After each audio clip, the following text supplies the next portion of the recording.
employees go missing, $135,000 gone to waste, and one of the most hated indie game developers that are still making games today. I'm Wicked Wiz, being a man of my word and standing on my chair. This is what went wrong with Starforge, a game with a chaotic past, and oh boy, is this a spicy one. Massive thanks to my Patreons who helped support this channel. I honestly can't thank you enough. Starforge is, or at least was, a game that came with a lot of promises and delivered on barely any of them. The game itself can easily be described as Minecraft meets Halo, or at least that's how they would describe it themselves, though it would be offensive to suggest it had any of the qualities of both of these games. Don't get me wrong, the game appeared to have some promise, and it was exciting to see an attempt at a more realistic Minecrafty survival game, with guns, vehicles, PvP, and even going into space and just hanging out on an asteroid. The graphics were and still are terrible. That is not...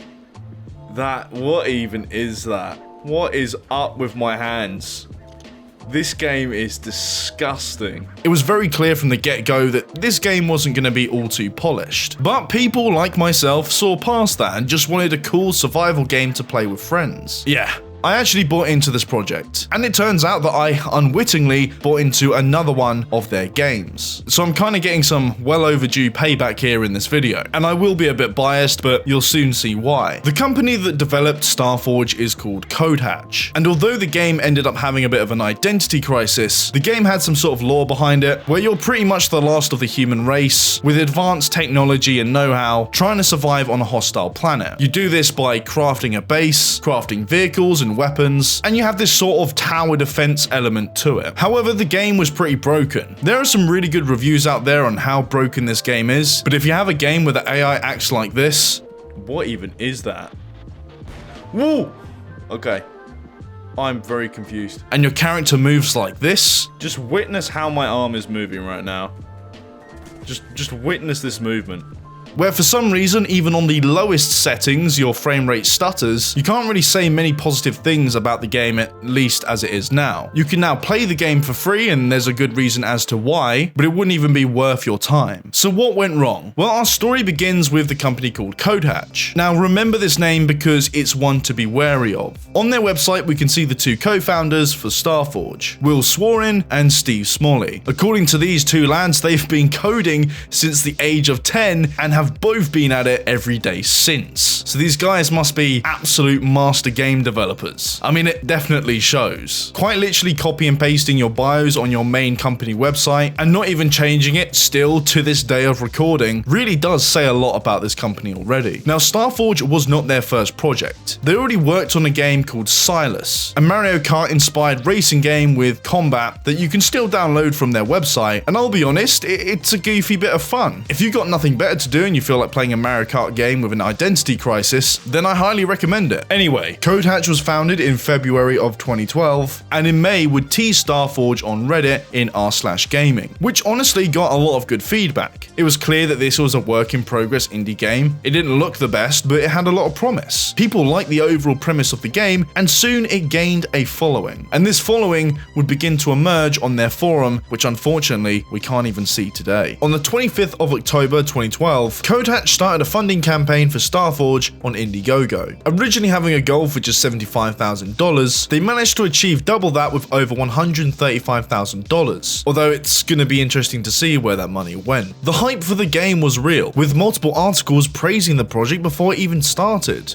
I just had a major nerdgasm. From Notch. Ugh. Their vision for the game was as follows. Starforge was inspired by Halo, Warcraft 3, Borderlands, Terraria, somehow, and Minecraft. It borrows elements from the RTS, FPS, RPG, voxel builder, tower defense, and physics sandbox genres. We are building a dark and serious universe and want the player to live out their own unique story on a procedurally generated planet. They also had a bunch of cool sounding features that would only help helped to sell the idea of the game, such as procedural weapons similar to Borderlands, procedural infinite voxel terrain, the ability to go to space, a physics sandbox, physics movement, which means your character actually walks with footsteps rather than a moving hitbox with animations, customizable characters, resource and economy, vehicles and turrets, and finally, multiplayer. So all of this sounds pretty good, but the best bit about the Indiegogo page were the rewards. The under $100 tiers are pretty straightforward. You just get more copies of the game, you can get t-shirts or special in-game loot. But going beyond $100, things get a little bit weird. You can get your name in the credits for $150, an autographed poster for $250, a name on a robot or NPC for $350. Even better, you can get your name on a non-existent town, base, mountain, as well as a prominent name in the credits for just $1,000. Seems like a fair price, but it doesn't end there, because finally, you can become a developer and work at this company for as little as $10,000. Forget about getting paid to do work, you can pay them to do your job. I'm glad to say that no one paid for the $10,000 reward, because honestly, my faith in humanity would reduce significantly. But I do feel bad for the 4 people who dropped $1,000 on this project and got absolutely bugger all for it. Either way, this was a successful crowdfunding project, and everyone was hyped to see what would happen next. This now brings us on to the development of the game, and oh boy, does this get weird. With a concept already in alpha, CodeHatch were able to give out versions of the game to backers of the project. Although it wasn't pretty and quite clunky, the game clearly had a lot of potential to become something great, and people were really looking forward to it. In November of 2012, they worked on fort defense mechanics, movement, and an infinite terrain,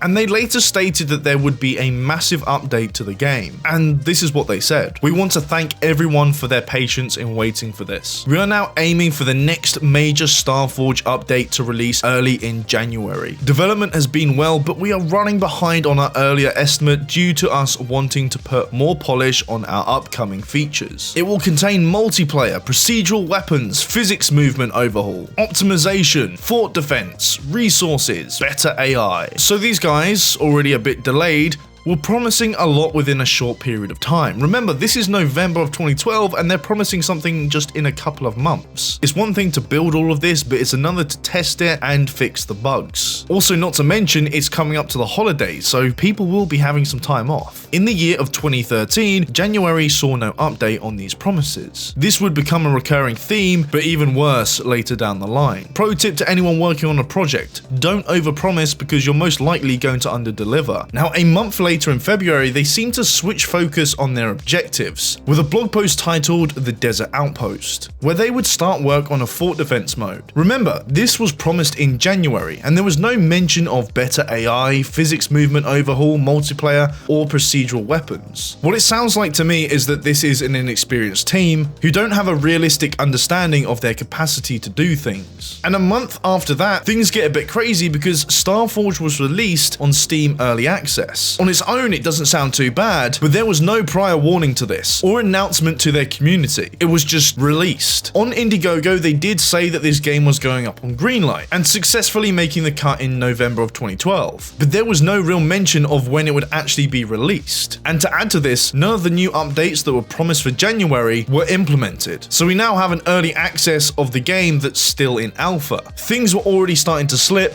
and people were beginning to get annoyed at the lack of any consistent communication. One moment they're talking about all these new features and improvements, the next they're doing something else, and now the game is out on Steam and people weren't even aware of it. Unfortunately, things after this only get worse, as now we're going to start looking into more of the misconduct and the shady business practices. Due to the lack of communication between the developers and the community, CodeHatch got in touch with one of their most active moderators on their forum, known as Juno. And Juno signed a contract to work as a community manager on the 29th of May 2013. So now they have a trusted and respected member of this community who will give updates on the game and share progress of development. This was a great decision by CodeHatch because they really weren't all too good at providing updates for their game. Whether they were too busy or they didn't really care too much. When it it comes to crowdfunding projects like this, a lack of communication can be worrying, especially for those who had funded the game for much more than it was worth. In this time, they also hired a few other people to help with development, which all sounded quite great. Although I can't confirm who else they hired at the time, there is evidence to suggest that they had developers with industry experience, people that worked at BioWare. We're talking Mass Effect and Dragon Age here, but we'll get to that later because at this time, Juno was already having troubles with the team. Her job is a messenger between the developers and the community. For this to work, she needs to have strong communication with the developers. Now, Juno is based in America and CodeHatch is based in Canada, so their only form of communication was via Skype calls. But unfortunately, she struggled to give the community any updates on what the hell was going on due to a lack of communication with the developers, and none of which was her fault. In a Reddit post sharing her experiences, she says this: "Time passed on, months went by. I can say that while it was stressful to deal with the people, it was to be expected. The main flaw that came with the job was my lack of communication with the development team. I did not work in the office with the rest of the developers. As I live in the United States, they reside in Canada. I had the team members on Skype. Communication lines were open, though they never seemed to contact me." She goes on to say that between May the 29th to the end of December, she only spoke with the head of the team 6 times. That's 7 months with only 6 talks with the founders. Even worse, they constantly made her aware that she's under NDA and wasn't allowed to discuss any of the new up and coming features, which is absolutely insane, especially with such a committed community which was just excited for the next update. She actually tried to remind them that they were community funded and that they need to embrace their community, but they didn't seem to care nor listen to her, as her comments were, and I quote, "shrugged off." Unfortunately, things get worse for Juno. Her contract was going to end on the 31st of December 2013. She was reassured by CodeHatch multiple times that they would renew her contract, which of course helps to ensure that she doesn't need to find another job and can continue working with the company. But as you could already guess, the new contract never came. Instead, Juno was let go via email 30 minutes before midnight on the 31st of December. 30 minutes in the dead of night before the end of her contract. To make things worse, there was no public announcement or anything like that. It was clear that they wanted this to remain behind closed doors. But Juno was well known within the community, so it didn't take long for people to ask why she's been demoted. When word caught wind of this, the community was furious and demanded to know what was going on. Because the community was complaining, CodeHatch reluctantly made a response, saying that they wanted someone in-house. Now, to be fair with this new person in-house, more news updates would come out at a higher frequency, but again, still strictly under NDA, which made things quite vague. But in May of 2014, they released a new major update for the game, version 057, which at first glance looked like quite a lot. They had a whole bunch of new features and bug fixes, but things like being able to open and close a door is probably something that you'd expect a little sooner. Even with all these changes, the game still had a lot of issues. It was laggy because of the voxel terrain, enemy animations were terrible, the game still looked and felt very outdated, and it was clear that these guys were still quite far away from releasing a finished game. However, it seems that these developers thought that the game was near good enough, as only a month later in June 2014, they released version 075. There were no other updates in between, they quite literally jumped from alpha to beta in just one update. In this beta release, there was a bunch of bug fixes and a few amendments, but unfortunately there were still missing features that were promised all the way back in January of 2013. So the question is, why are they now rushing the game? If you take a moment, there's a very clear explanation as to why they're rushing all these updates. They're quite simply running out of money. $135,000 really isn't all too much to play with, especially with a game that's as ambitious as this. So far, throughout the time of development, they've already hired about 5 developers, some of which are quite pricey with industry experience. They also have a community manager, and of course are renting an office space. Not to mention all the other little costs that come with running a company in the first place. That $135,000 is draining away much faster than they expected. At this point, it really goes to show that these guys don't really know how to run a company, or at least have an idea of how much it's going to cost. But if you thought thought things were already bad, it gets worse, as the in-house community manager disappears without a sound, and the community are left there scratching their heads, wondering what the hell happened. At this point, people were quite suspicious of CodeHatch, and a well-known user in the forum called Dan Velka did some digging to find out what happened to this missing community manager. Looking through publicly available sources such as Facebook and LinkedIn, he figured out who the community manager was and found that they had left the company, leaving this comment. Digging even further, they found out that they also replaced their more experienced developers with junior developers. Of course, no disrespect to these junior developers, but clearly something was wrong. All of this, yet again, was done under the radar, and with this evidence, the community finally snapped, and a riot was formed within the forum. But how did CodeHatch respond? Well, they did what any secretive autocracy would do, and silenced any conspirators who agreed with this post, which included Dan Velka and Juno. Now, these people weren't just banned. Their accounts, along with many others, was straight up deleted. And because of this, every single post ever made by any of these accounts was completely wiped, which also included all of Juno's news, update logs, and community posts, all of which was important documentation of the project. All of it now gone. Now you can probably understand how much of a ball ache this video was to research. Later on, with the dust somewhat settled, and with a disgruntled community, CodeHatch continued to develop and make more rushed updates, adding new random things to the game which were either broken or poorly implemented. The game still had a lot of performance issues due to their unoptimized voxel terrain system, which was just left in the game because they simply didn't know what else to do. According to them, they tried to fix this issue, but eventually just gave up. And at this point, the game had no real direction to it whatsoever. It wasn't really clear if this was meant to be a fort defense or Minecraft but in space kind of game, or if this was meant to be something more like Rust, where you just go around, you build your base and survive on a server. There wasn't really that much consistency with the look and feel. It just felt like things were being thrown into the game, and pretty lazily at that. In September of 2014, they came out with the full release of the game, with all the underlying issues that this game already had. Things like procedurally generated weapons, character customization, and many other promised things still weren't added to this game. This wasn't even an update or anything like that. Somehow the game actually looked worse than the alpha build. But even with all these issues, they had the balls to release the game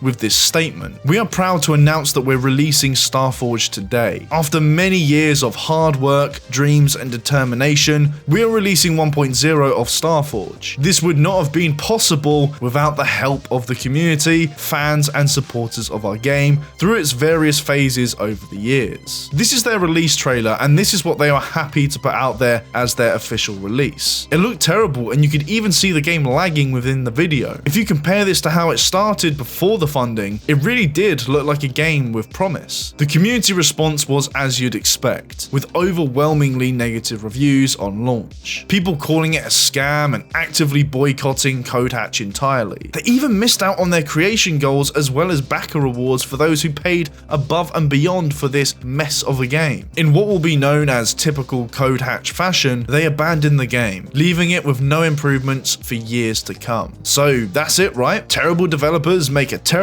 game and treat their community like absolute garbage. Well, it goes from pretty bad to downright insulting, as in 2015 they released an alpha version of a completely new game that nobody knew about, called Reign of Kings. I unwittingly played this game back in the day. It was terrible, but being a chivalry medieval warfare fan, I bought into the scam and didn't even realize it was from the same developer. It was essentially a knockoff of Rust but medieval, with the weird body physics from Starforge and even weirder character customization that never was in Starforge. They quite literally abandoned one game, leaving it unfinished, along with their once committed community and backers, to work on this, acting like nothing bad happened at all. The Starforge community was rightfully mad about this, and came together to get a refund and even remove Starforge from Steam entirely. Amongst this outrage, a statement from one of the founders, Will Swarin, was posted on r/Starforge, saying that Starforge deeply humbled us. We had worked on it for 4 years and we believed we learned from our mistakes, as it was our first real game. We do not believe we can further optimize Starforge in a noticeable way due to the raw requirements of the voxel terrain system. We spent 2 years trying to optimize it to the best we could, including rewriting it a couple of times. However, eventually further optimization became like squeezing a drop of water out of a dried up sponge. The servers were heavily hampered by the terrain's constant need to generate as well, and this is part of why they had trouble at times. Now firstly, the response is far too late and only came about when the community started petitions for refunds. Secondly, the statement that they had learned from their mistakes is total BS, as Reign of Kings, in true CodeHatch fashion, was abandoned for something else. These guys are literally this meme. It's unbelievable. If they had the time to make Reign of Kings, surely they could have had the time to reinvent Starforge and just be upfront and honest that they didn't have the foresight with this voxel terrain system. But either way, after Reign of Kings, they moved on to a new game called Heat, where you're in the Wild West doing Wild Westy stuff and can also start a family. Yes, you're seeing this shit. That's a baby right there on somebody's shoulders in a survival game. And it's already an abandoned mess. It's honestly insane to think these developers are still at it. To abandon a game that people supported and spent good money on, all because it's too hard to fix or they want to try again, is a scummy and cowardly practice. It's clear that they had resources because they went ahead and made Reign of Kings straight after Starforge, but they thought it would be better just to rush Starforge and release it and pretend everything was okay. The way these guys deal with their community, trying to keep things secret, just goes to show that they don't know what they're doing and are afraid of criticism of any kind. Deleting well-known community member accounts to hide facts, hiring too many people in one go without realistically calculating their budget, rushing updates, forgetting or ignoring rewards for supporters, and finally releasing an unfinished game that bombed so hard that eventually it was taken off Steam. All of this is what went wrong with Starforge. And to be honest, this isn't just about Starforge. This is about CodeHatch. So remember the name, remember the logo, and beware. Thank you so much for watching, and another massive thanks to my Patreons who helped to support this channel. It honestly means a lot. But anyway, I'll see you guys in the next one, where I stand outside your house